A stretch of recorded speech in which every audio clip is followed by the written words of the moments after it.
한 선교사님이 선교지 마을을 방문하게 되었습니다. 근데 그 마을 앞에 좀 이게 큰 개울이 흐르고 있었는데, 강까지는 아니더라도 큰 개울인데, 이 오지 마을이어서 그 개울을 건널 다리가 없었습니다. 근데 어떻게 건너냐 하면 그냥 물속으로 걸어 들어가서 건너는데 한 요 정도 이렇게 목이 나올 정도로 이렇게 지나갈 수 있으니까 다리 없이 오지 마을이라 개울을 사람들이 물속으로 건넙니다.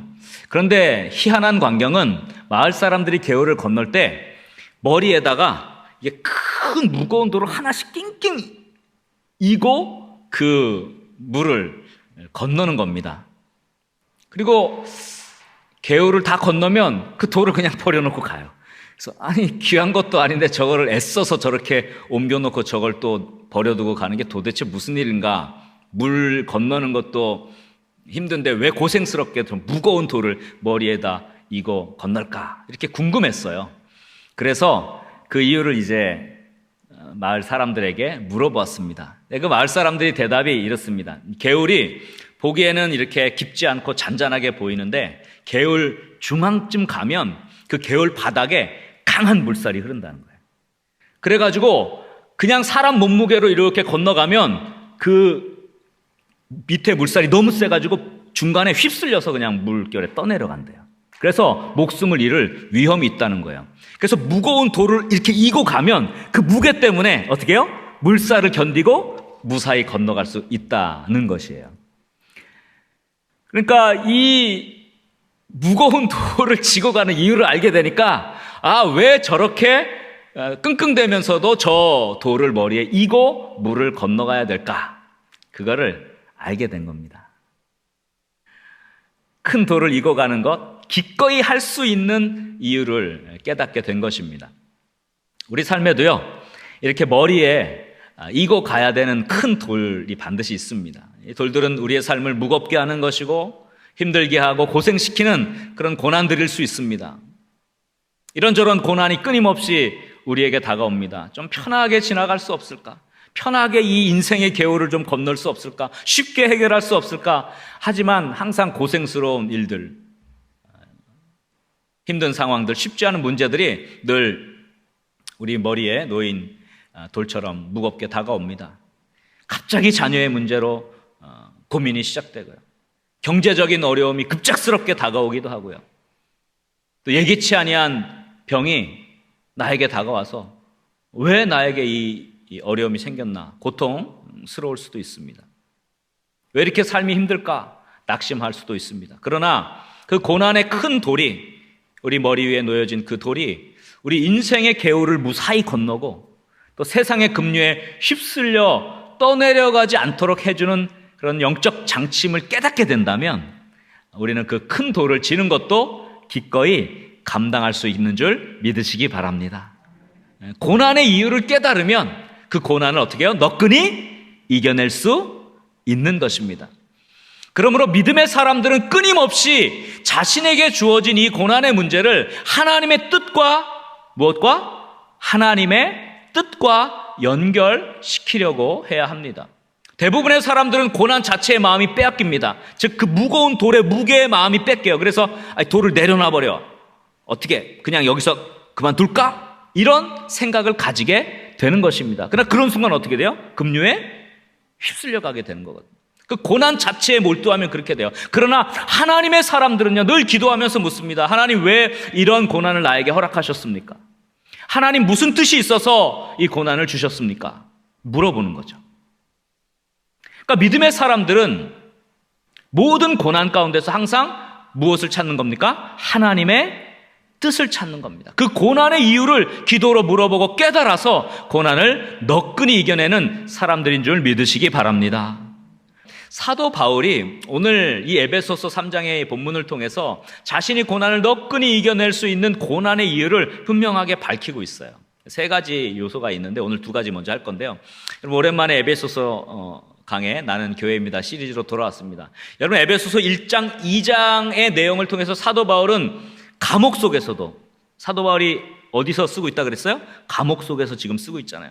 그 감옥 속에서도, 이 고난 중에서도 감격하며 하나님의 은혜를 찬양할 수 있는 그 이유를 숨을 쉬지 않고 적어 내려간 그 내용이 이 에베소서예요. 에베소 1장 2장 특별히 그렇습니다. 복음의 비밀을 깨달았어요. 창세전에 하나님이 예정하셨어요. 구원을 예비해 주셨습니다. 근데 이 구원이 예수 그리스도의 십자가로 유대인과 이방인 사이에 막힌 담을 무너뜨리시고 그 둘이 한 몸이 되어서 한 교회로 새롭게 지어지게 되는 놀라운 비밀의 경륜이라는 거예요. 이 복음의 비밀이 감춰져 있던 것인데 이게 누구에게 계시된 거예요? 사도 바울에게 계시가 된 거예요. 이걸 깨닫고 사도 바울은 이 복음을 위해서 남은 삶을 온전하게 드리고 달려가게 된 것입니다. 이 내용이 2장의 마지막에 유대인과 이방인이 하나 돼서 하나의 교회로 지어져 간다는 결론으로 이렇게 딱 정리가 된 거예요. 이런 복음은 사실은 바울을 필연적으로 고난으로 이끌었습니다. 현재 바울이 감옥에 갇힌 것도 뭐 때문에? 복음 때문에 갇힌 거예요. 그래서 2장까지 막 감격을 정리하면서 원래는 3장 14절로 가려고 했어요. 오늘 성경 말씀 보시면 3장 1절이 어떻게 시작합니까? 이러므로 이렇게 시작해요. 투투카린이라는 단어인데 원래 이렇게 시작하다 갑자기 너 이방인을 위하여 갇힌 바 된 나 바울이 이렇게 얘기하는 게 이게 문법적으로 잘 맞지 않아요. 흐름상 맞지 않아요. 원래는 14절로 가려고 그랬어요. 14절에 보면 어떻게 됐습니까? 이러므로라는 말이 또 나오는데 똑같은 단어를 썼어요. 투투카린, 내가 하늘과 땅에 있는 각 족속에게 이름을 주신 아버지 앞에 무릎을 꿇고 비노니 하면서 그 하나된 교회, 유대인과 이방인이 하나된 교회를 위한 그 중보기도, 교회를 위한 기도를 원래는 쓰려고 하다가 이러므로 하고 14절로 넘어가야 되는데 오늘 우리가 다 읽진 않았지만 1절부터 13절까지 말씀이 중간 삽입돼서 들어온 거예요. 사도 바울이 갑자기 쓰다가 그 복음의 감격이 뿔컥하고 올라와가지고요 다시 반복한 내용이 오늘 본문의 내용이에요. 그래서 이 에베소서 1장 2장의 핵심 내용이 오늘 1절부터 13절에 다 담겨 있어요. 뭐 읽어보시면 다 내용합니다. 그래서 바울은 1절에서 이렇게 말합니다. 이러므로 그리스도 예수의 일로 너희 이방인을 위하여 갇힌 자 된 나 바울이 말하거니와. 갑자기 바울의 갇힌 것을 이야기합니다. 그러면서 누구를 위하여? 너희 이방인을 위하여 갇힌 바 되었다. 사도 바울의 이방인 사도로서 복음의 사명 부여받은 것들이 여기에서 다시 한번 응축되어 나옵니다. 감옥에 갇혀있는 자신의 고난을 돌아보면서 이 고난의 이유를 반복해서 강조하고 마지막 13절에 이렇게 말씀해요. 우리 13절 말씀, 오늘 본문 13절 한번 다 같이 읽겠습니다. 그러므로 너희에게 구하노니 너희를 위한 나의 여러 환난에 대하여 뭐 하지 말라? 낙심하지 말라. 이는 너희의 영광이니라. 이렇게 말씀합니다. 바울은 자신의 투옥, 자신의 감옥에 갇히고 고난 당하는 것을 오히려 염려하는 에베소 교인들을 격려하고 그리고 위로해주는 모습을 오늘 보여주고 있습니다. 자신이 고난을 당하고 있지만 오히려 바울의 고난을 걱정하는 에베소 교인들을 위로하고 격려하는 것. 이게 어떻게 가능할까요? 바울은 오늘 본문을 통해서 자신이 당하는 고난의 이유를 분명하게 말하고 있습니다. 그 고난의 이유를 알기 때문에 바울은 낙심하거나 좌절하지 않았습니다. 오히려 고난을 너끈히 이겨냈습니다. 아니 더 나아가서 오히려 자신을 걱정하는 에베소 교인들을 위로하고 격려해 줄 수 있었던 것입니다. 중요한 것은 고난의 이유를 깨닫는 것입니다. 나에게 주어진 이 허락된 고난이 어떤 의미가 있는지를 깨달을 때 우리는 사도 바울과 같이 고난을 너끈히 이겨낼 수 있을 뿐만 아니라 고난 가운데서도 위로하고 격려해 줄 수 있는 영적 차원으로 한 단계 올라가게 되는 것입니다. 그래서 오늘 두 가지 먼저 살펴볼 텐데 오늘 말씀을 통해 우리 첫 번째로 기억해야 될 영적 교훈이 있습니다. 한번 저를 따라하겠습니다. 사명을 깨달으면 고난도 너끈히 이겨낼 수 있다. 사명이 고난의 이유였습니다. 사도 바울이 고난을 너끈히 이겨낼 수 있는 영적 비밀을 간직한 것은요, 이 사명을 깨달았기 때문이에요. 사명은 뭐냐면요, 삶의 목적입니다.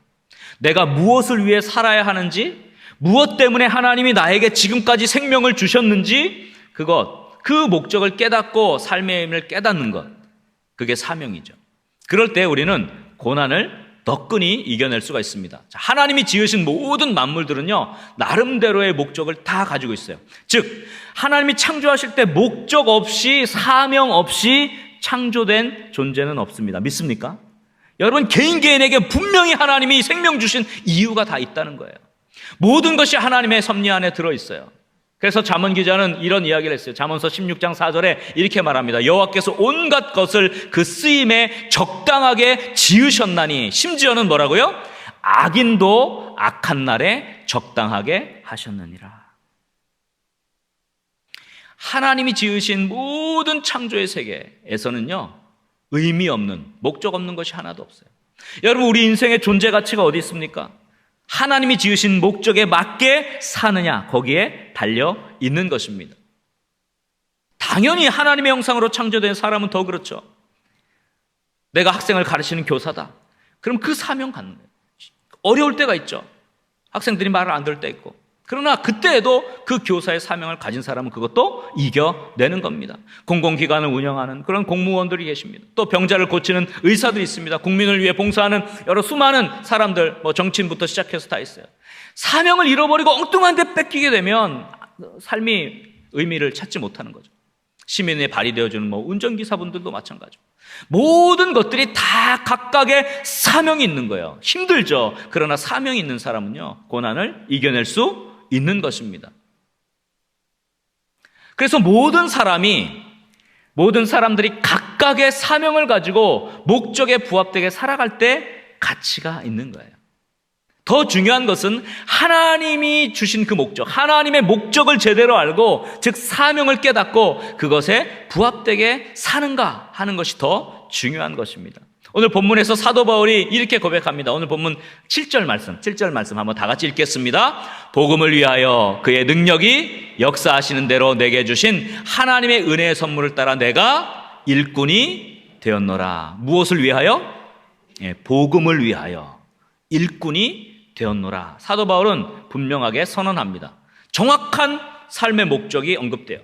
사도 바울의 삶은 복음을 위한 삶이었습니다. 복음을 전하기 위한 사명을 깨닫고 나자 다가오는 고난은 아무것도 아니었습니다. 아니, 당연히 복음이 사명이기 때문에 고난은 주어져야 한다고 생각했습니다.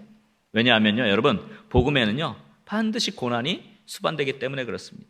예수님이 하나님 나라 복음을 전할 때 반드시 뭐가 수반돼요? 십자가가 수반된 것입니다. 복음이 복음되기 위해서는요, 고난의 과정이 반드시 필요해요.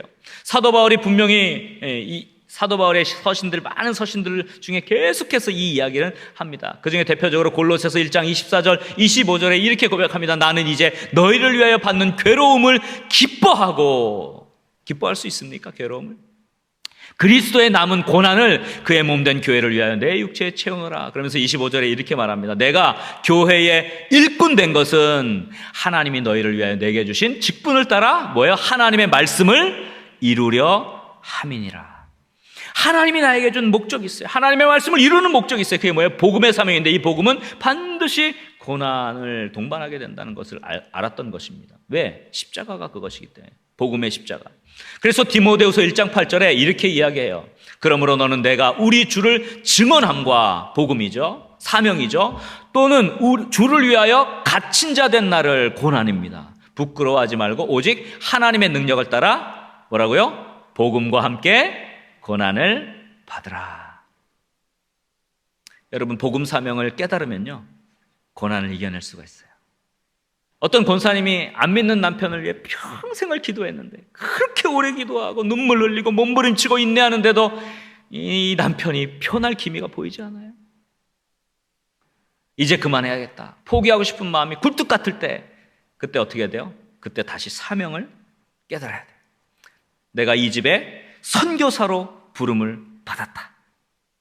이 사명을 딱 붙잡으면, 내가 먼저 구원받은 이유를 깨달으면, 하나님이 나를 먼저 구원시킨 이유는 바로 이 가족들을 구원하라고 나를 보내셨구나, 이걸 깨달으면요, 고난도 이겨낼 수가 있어요. 인내할 수가 있어요.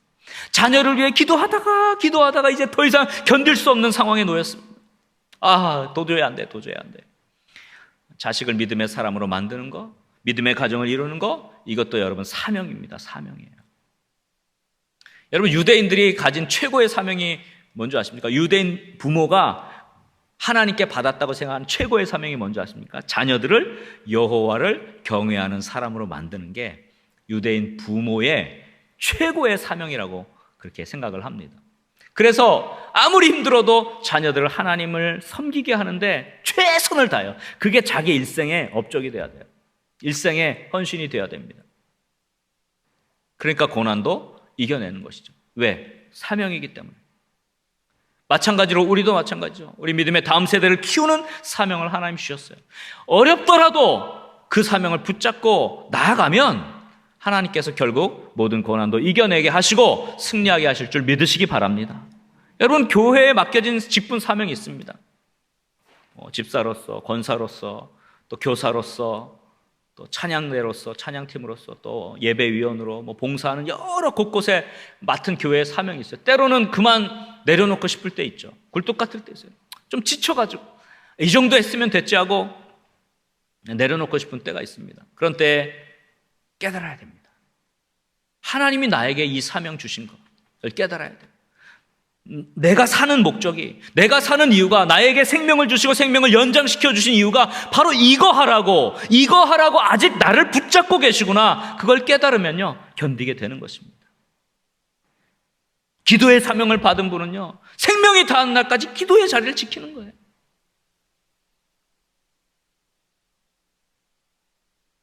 이걸 깨달으면, 자신이 살아야 할 이유, 사는 이유, 하나님이 생명 주신 이유를 깨달으면 어떠한 고난도 너끈히 이겨낼 수 있는 것입니다. 오늘 사도 바울은 이걸 깨달았어요. 복음을 위하여 갇히기도 하고 고난도 당하고, 그러나 이 복음 때문에 내가 고난도 견뎌낼 수 있다. 이 사명을 갖게 된 것입니다. 바라기는 우리 거룩한 문 성문교회 믿음의 영가족들이 사명을 깨닫기를 주님의 이름으로 간절히 소원합니다. 그다음 두 번째 고난의 이유를 사도 바울은 이렇게 얘기합니다. 한번 따라합시다. 은혜를 깨달으면 고난도 너끈히 이겨낼 수 있다. 두 번째로는 사도 바울이 이 은혜에 대한 깨달음이 있었어요. 그러니까 이 은혜를 못 깨달으면 고난을 이겨내지 못해요. 아까 말한 대로 이 사명은 반드시 은혜와 연결됩니다.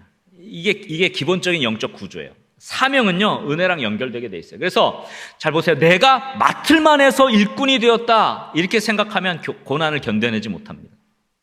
사도 바울은 이 사명에 이어서 은혜에 대해서 오늘 본문에서 이렇게 고백하죠. 8절 9절에 이렇게 고백합니다.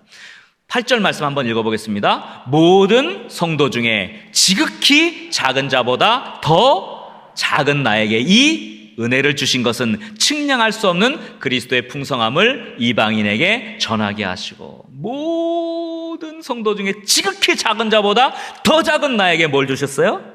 은혜 주신 거야. 이 사명 맡겨주신 거, 이게 은혜라는 거예요.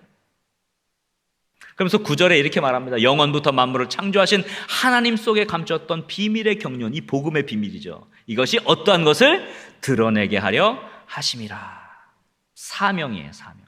그래서 사실 이 사명은, 앞에 언급된 사명은 반드시 은혜와 연결되게 되어 있습니다. 복음의 사명 맡은 것이 내가 잘나서 아닙니다. 나에게 뭔가 있어서 아닙니다.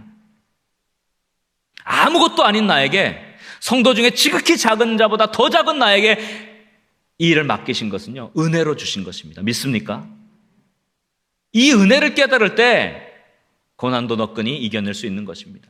사도 바울 자신이 이런 복음의 사명을 맡을 감이 안 된다고 분명히 생각했어요. 분명히 깨달았어요. 왜? 그는 교회를 핍박하고 예수 믿는 사람을 죽음으로 몰아간 죄인 중에 괴수였기 때문에 그랬습니다. 하나님의 진노를 받고 죽어 마땅한데 하나님께서 그런 자신을 이방인의 사도로 삼으시고 복음의 비밀, 감춰졌던 복음의 비밀을 계시하셔서 이게 지금 막 감격이 올라온 거예요. 오늘 본문 우리가 1절부터 다 읽지는 않았지만 그 감격이 이 안에 다 반복되어 있는 거예요.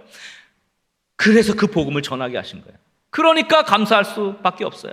그러니까 감격할 수밖에 없는 것입니다. 고린도전서 15장 9절 10절에 이렇게 얘기하죠. 나는 사도 중에 가장 작은 자라. 나는 하나님의 교회를 박해했으므로 사도라 칭함받기를 감당하지 못할 자니라. 그러나 10절 말씀, 너무 유명한 말씀입니다. 내가 나 된 것은 하나님의 은혜로 된 것이니 내게 주신 그의 은혜가 헛되지 아니하여 내가 모든 사도보다 더 많이 어떻게 했다고요? 수고하였으나 내가 한 것이 아니 오직 나와 함께 하신 하나님의 은혜로라. 이렇게 고백할 수 있는 것입니다. 여러분, 결국 은혜를 깨닫지 못하면 내가 이만큼 했는데 왜 이렇게 어려움이 오지? 하고 생각하기가 쉽습니다. 때로는 봉사하면서 듣기 싫은 소리도 들을 수 있습니다. 또 몸도 힘들 수 있어요. 정신적으로 너무 지칠 수 있습니다. 그때에 부족한 나에게 이 사명을 맡기셨구나. 은혜를 깨닫는 것.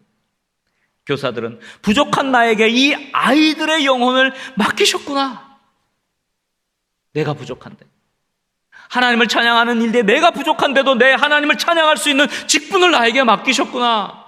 한 영혼 맡겨서 성장하고 하나님의 사람으로 키워내는 그 소그룹 리더의 역할을 나에게 맡기셨구나. 예배와 교회를 섬기는 여러 직분을 맡겨주셨구나 라고 은혜를 깨닫고 감격하게 되면요, 어떠한 어려움이 와도 그 사명을 감당하게 되는 줄 믿으시기 바랍니다. 제가 오늘 이 말씀을 준비하면서 갑자기 그 김소엽이라는 시인이 쓴 꽃이 피기 위해서는 이라는 시가 생각났습니다. 이 꽃이 바로 여러분이에요. 제가 조금 읽어드릴게요. 꽃이 피기 위해서는, 김소엽. 꽃이 그냥 스스로 피어난 것은 아닙니다. 꽃이 피기 위해서는 햇빛과 물과 공기가 있어야 하듯이. 꽃이 저 홀로 아름다운 것은 아닙니다. 꽃이 아름답기 위해서는 벌과 나비가 있어야 하듯이. 꽃의 향기가 저절로 멀리까지 퍼진 것은 아닙니다. 꽃의 향기를 전하기 위해서는 바람이 있어야 하듯이. 나 혼자 힘으로 여기까지 온 것은 아닙니다. 기도로 길을 내어주고 눈물로 길을 닦아준 어머니의 은혜와 귀한 분들 은덕입니다. 내가 잘나서 내가 된 것은 더더욱 아닙니다. 벼랑 끝에서 나를 붙잡아주고 바른 길로 인도해 주신 보이지 않은 그분의 섭리와 은혜가 있은 까닭입니다. 이렇게 고백했어요. 어느 누가 하나님 앞에서 내가 스스로 이루었다고, 내가 다 했다고, 자수성가했다고 말할 수 있습니까? 여러분, 그리스도인이 자수성가라는 말 씁니까? 스스로 자자 써서 자수성가. 제가 전에도 말했지만 그리스도인은 신수성가여야 합니다. 할렐루야. 그리스도인은요, 자수성가가 없어요. 하나님의 은혜로 이 자리까지 온 거죠. 하나님 앞에서 내가 자격이 있다고 누가 말할 수 있습니까? 그 누구도 자격이 없습니다. 죄인 중에 괴수에 불과합니다. 내가 뭐 했다고, 내가 괜찮은 사람이라고, 내가 뭔가 이만큼 했다고 헌신하는 자라고 생각합니까? 아직 은혜를 깨닫지 못한 겁니다. 은혜를 아는 사람은 자신이 자격이 있다고 말하지 못합니다. 내가 지금의 내가 된 것은 결코 혼자서 스스로 된 것이 아닙니다. 꽃이 피기 위해서는 햇빛과 물과 공기가 있어야 하지 않습니까?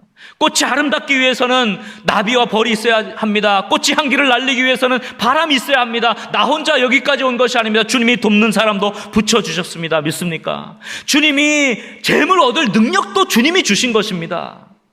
주님이 바른 결정을 하도록 지혜도 주신 것입니다. 수많은 사람들의 기도 도움을 통해서 나를 이 자리까지 인도하신 것입니다. 믿습니까? 그걸 깨달을 줄 알아야 돼요.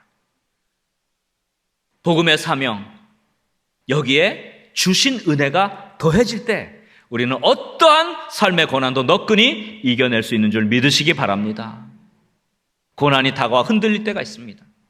고통 가운데 믿음이 무너지는 것 같을 때가 있습니다. 이 머리에 인 돌을 이제 던져버리고 싶을 때가 있습니다. 그런 마음이 들 때가 있습니다. 그 무게를 견디지 못해서 포기하고 싶을 때가 있습니다. 그때 다시 한번 복음의 사명 그리고 하나님의 은혜를 되새기고 결단하는 그런 은혜가 있기를 간절히 소원합니다. 우리 사랑하는 거룩한 문 성문교회 영가족들은 고난이 반드시 있습니다.